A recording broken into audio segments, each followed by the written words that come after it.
Good morning. At the beginning of Bereshit, God creates the world, and at the end of the sixth day, after he creates Adam and Eve, he looks at what is done and he finds it to be very good. At the end of Bereshit, God regrets he has created humankind because the world, as it says, is full of corruption and violence and evil doing, and he decides to destroy the world. And the choice of word is very interesting because the Torah says, Ve'aretz timaleh Hamas.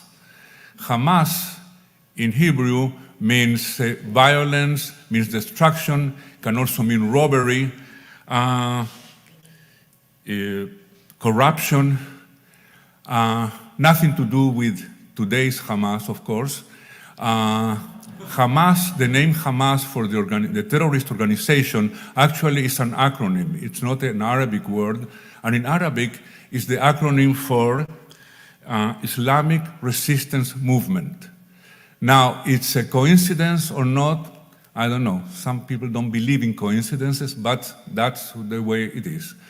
So at the end of Bereshit, when God decides to destroy the world, he comes to Noah and he tells him to build an ark to save himself and his family. And you know the end of the story, Noah builds an ark and, you know. Then we jump to today's parasha, when God tells Abraham that he's going to destroy Sodom and Gomorrah because of some unspecified sin. The Torah says God heard the outcry of the people from Sodom and Gomorrah, and usually that word is used for the cry, the outrage, or the outcry of the oppressed. But the actual sin of the people of Sodom and Gomorrah is not specified. And Abraham immediately says, what if there are some righteous people in the cities? Are you going to destroy them also? Is that just? And that's the comparison that the rabbis have made between Abraham's response or attitude and Noah. Noah didn't say anything. Actually, Noah doesn't have any speaking parts in the Torah. But Abraham immediately thinks of, a justice or a just attitude. What just actions? Why should God destroy the whole city if there are righteous people? And then it starts a challenge. Abraham challenges God. He says, what if there are 50 righteous people? Would you destroy the cities? He says, no. How about 45? No. 40? No, I won't destroy them. And then it goes down to 30, 20, 10. If there are 10 righteous people, he will not destroy the cities. And then the Torah says, and God left, and Abraham left. Now, because there are numbers involved, I got interested in that, and I realized that the sequence of numbers is not smooth. If it were 50 righteous, 40, 30, etc., would be a smoother line. But what's 45 doing there?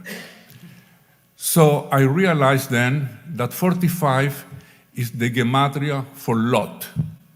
So what Abraham is saying is if Lot is there, would you destroy the city? And God said, no. And actually what the Torah is telling us that after this conversation, the two angels go to Sodom and tell Lot to get out of there because God is going to destroy the city. And Lot leaves, and then God destroys the city. And then I thought of something else interesting, and it's playing the what if, an alternate path to the story. What if God had found at least 10 righteous people in the cities? He wouldn't have destroyed it according to what he told Abraham. But the people of Sodom and Gomorrah, the sinners, would have kept doing whatever evil doing they were doing. They wouldn't have changed. which means they would have been hiding behind those righteous people. In other words, they would have used these righteous people as human shields. Any reference to current events is purely coincidental. Shabbat Shalom.